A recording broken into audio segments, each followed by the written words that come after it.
Thank you for joining me today. I am Lifestyle Country Mom and welcome to my kitchen. I saw this recipe on the Martha Stewart channel and it was someone showing her how they bake their cheddar cheese bread. And I'm like, very interesting. So I tried the cheddar cheese bread, okay? I did try it, but there was something that rang a bell in my head. I'm like, I can use this same recipe to create a banana bread. Instead of putting cheddar cheese, why not put banana? Use the exact same recipe. But I think I'm going to be adding some more stuff to it to tweak it a bit. Stay right there, my little dough pan, so that the banana bread can be soft and fluffy. So I'm going to be doing something different to the recipe that I saw on the Martha Stewart cooking channel. And let's see what this turns out to be. So you're coming on this journey with me, right? This is something we're testing. We are not sure, but I do believe that you can use the idea from someone's recipe and turn it into your own. So this is what I will be doing today. Let me get my apron. So I want to start with my dry ingredients first. Okay, I'm gonna be using that big one right there. Let me get my recipe from my drawer. It says, okay, 2.5 cups all-purpose flour. Now I took this from the Martha Stewart channel, okay?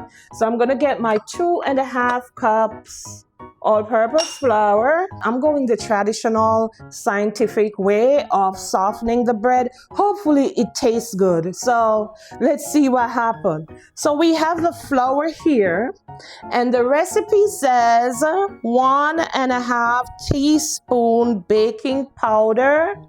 Okay, put that inside there. Next we have the baking soda. So they need 1/2 teaspoon baking soda. I am very skeptic with baking soda. It's not my favorite thing to use in pastry, but I will be doing that today. I think it have a horrible taste. Okay, 1 teaspoon salt. So we're going in. All right, so there we have it. Is there anything else that needs to go in? Yes, nutmeg. I mean, banana bread needs to be spiced up, okay? Oh, just sprinkle a little bit over here. Not maybe a lot. I love nutmeg though. It has a nice flavor. I don't see a lot of people use it in their baking, but oh, this smells so good. I really like this. I love to use this in porridge too. It tastes so good in porridge. Okay, Mr. Nutmeg, here you go, here you go. No more of that. Now I'm going in with a little sprinkle of cinnamon powder. Okay, Mr. Cinnamon, go right in. Thing already. Let me stir this around and see what's going on for me right here. Okay. So we got everything in, right? Catch me up. I put in my baking soda, my baking powder, my salt. I put in a little spice like my nutmeg and my cinnamon. So this is smelling so good. This is smelling so good. You should be here to smell this. All right, so there we have the dry ingredients. Now let's get the wet ones ready. I'm going to be needing a bowl for that one. All right, so we're going to be adding 2 eggs, right? 2 eggs coming up. We got 2 eggs right here. All right. I think they whisked these eggs. I think I have to do that. You stay over there. Oh, look at those eggs. And I think she did this. Now, even if you're not a great baker, you can tweak it. Add a little water to your cake mixture. Even if you're baking bread, add a little water to it. And it will come out tasting so moist. And so now the egg is here. Now we need milk. Now she used buttermilk, but I won't be using buttermilk. I'm just using either liquid milk or powder dried milk. 1 cup of buttered milk, but I'm using whole milk right here. So go in with that. Put this aside over here. Oh my God, it is so hot. Guys, it is hot in here, even though I have the AC on. I'm going to be adding the eggs. There you go. 2 eggs in.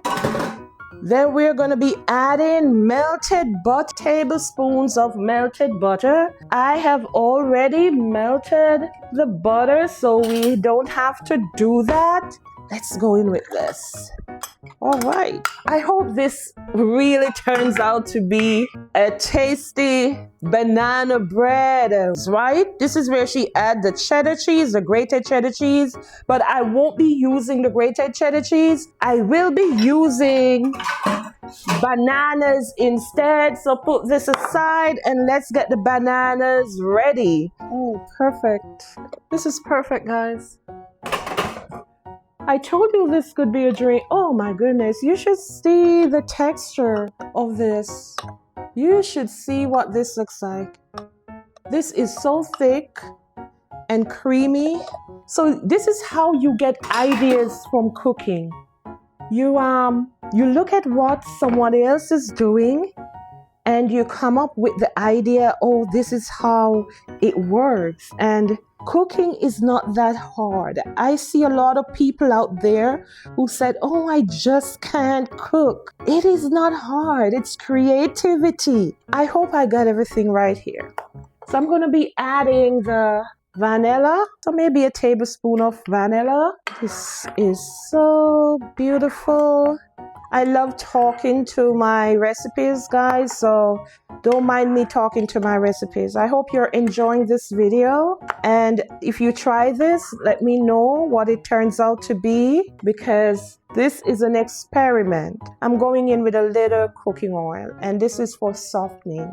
This wasn't in the video that I saw on the Martha Stewart channel, but I will be going in with this, and I think I'll just be adding the flour or adding the liquid to the flour. But before I do that, so I'm going to be using walnuts in mine. Don't put the whole walnut in it, okay? You keep it in the bag or put it in a Ziploc bag. Not too fine. You don't want it to be powdery, but you don't want extra large lumps of walnut either in your banana bread. So I'm using something like this to beat out the walnuts to the size that I need. Okay, this is enough. I don't want to overdo it. I tend to overdo things sometimes. Now I will be adding a handful of these. Depends on how much I like these in my bread. So I will be adding a generous amount. I am just imagining the bread. Are you doing that, guys? I am just I just keep doing the walnuts. You see, I am overdoing it again. Now, she did not put any sugar in that bread, but because I'm baking a banana bread, I will be using sugar. So this is a cup of brown sugar. Let me see here. I'm going in with a cup. I hope it's not too sweet. All right. Okay, let's dissolve the sugar. Make sure. And we want to make sure the baking soda is incorporated really well, because I don't want to be eating raw baking soda. Let's fold this in. We're going to be adding the liquid ingredients to the dry ingredients and fold in.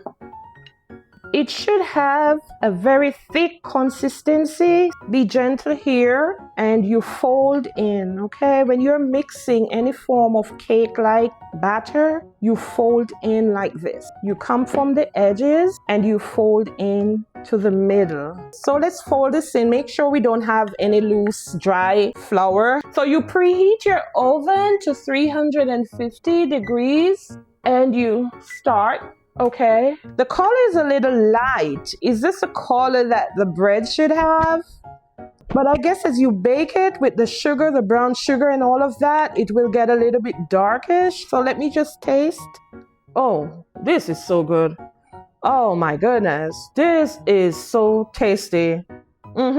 Yeah, always go ahead and taste your batter, because whatever your batter tastes like, that is exactly what your bread or cake or whatever you're making is going to taste like. So this is tasting really, really good.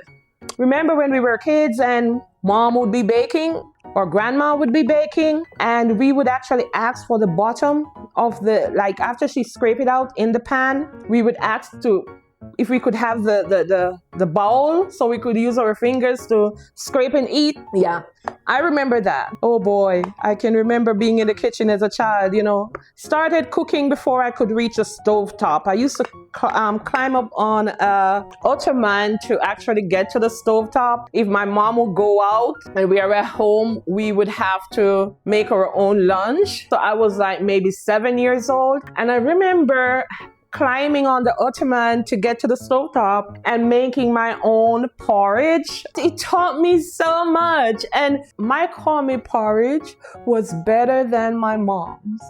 I love cooking that cornmeal porridge. So let me pour this out. This is the bread pan that I'm using.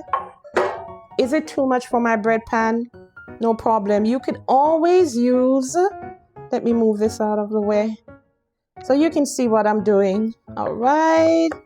So you see how thick it is? That's exactly how you need it, okay? So this is what it should look like. I hope you can see this. So I'm just shaking it down so that everything is balanced out to get the air bubbles out and to get everything even. Now for the top, I will be adding a little bit more of the walnut on the top. Here we go. Oh Lord, look at this. Oh my goodness, look at that.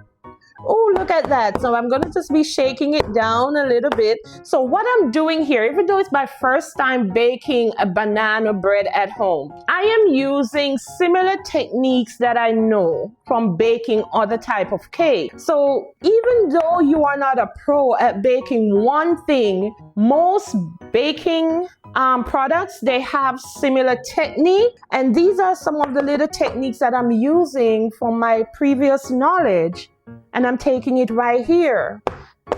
So we're waiting on the oven now, so I will be back in a little while. Don't go anywhere, stay right there. So the oven is ready, and we're going to be putting this in the oven, and remember at 350 degrees, and I will be adding a pot of water in the oven too. So I'm putting this on the top shelf, and then I'm going in with a pot of water on the second shelf. Perfect. Yes, I don't use a kitchen timer. I use Alexa. Time my baking and my cooking. So Alexa, set alarm for 50 minutes. 12:15 p.m. So I will be back then. Don't go anywhere. And if you haven't subscribed as yet, go ahead and do that now and share your banana recipes with me, all right? We will be back when this banana bread is done. The banana bread has finished baking, and this is the result for my tester banana bread. Let's cut into it and find out what we have baked, okay?